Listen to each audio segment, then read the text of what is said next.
va vous parler qu'est-ce que c'est la laïcité. Ensuite, trois lois importantes pour la laïcité. Après, la laïcité et comment la représenter. Et pour finir, notre conclusion. Qu'est-ce que c'est la laïcité? La laïcité, c'est les principes de la tolérance, de la liberté de conscience. La tolérance, c'est de respecter la liberté et les opinions des autres. Et la liberté de conscience, c'est le droit de choisir librement une religion, d'en changer ou de ne pas en avoir. C'est aussi le prosélytisme qui nous laisse poser ses idées.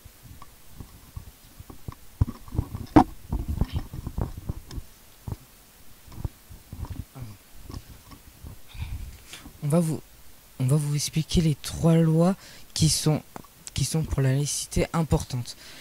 La première est la loi de Jules Ferry qui est abordée le 28 mars 1882, laissant un jour de libre aux élèves pour leur enseignement religieux ou des occupations comme le sport. La loi du 9 décembre 1905 qui s'impose l'Église à l'État. L'État est du coup devenu indépendant à l'Église.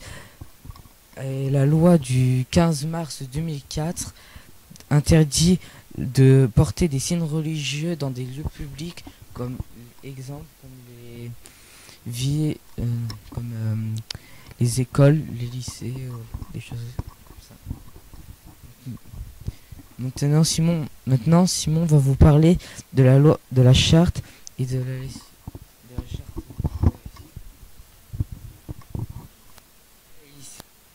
A été créée par l'État. Elle est composée de 15 articles parlant de la laïcité. On peut la voir partout dans notre collège, dans notre carnet ou dans la cour, sous préau. Et elle doit être présente partout. Elle doit être dans les collèges, les écoles ou les lycées en fait. On peut aussi la représenter par un arbre. Avec sur ses racines les noms des personnes ayant eu l'idée, le tronc avec notre devise, liberté, égalité et fraternité, et les couleurs de notre drapeau tricolore.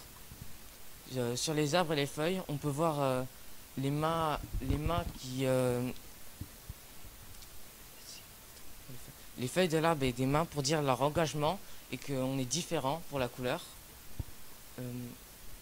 Les troncs, la cocarde tricolore, c'est pour...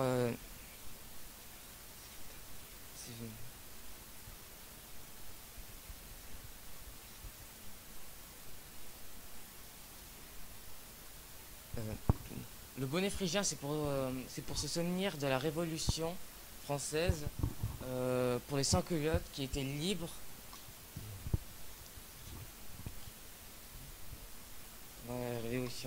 Et la cocarde tricolore sur les branches sont un rappel de la Révolution en 1789 et notre emblème national.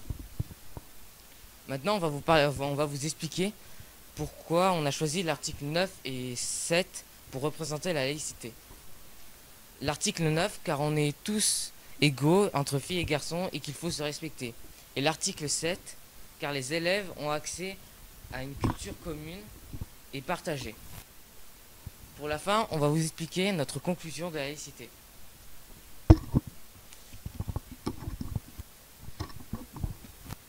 La laïcité, pour nous, la laïcité signifie d'être égaux avec tout le monde, qu'il faut se respecter entre nous, qu'on est libre de dire ce qu'on pense et d'être n'importe quelle religion ou de ne pas en avoir.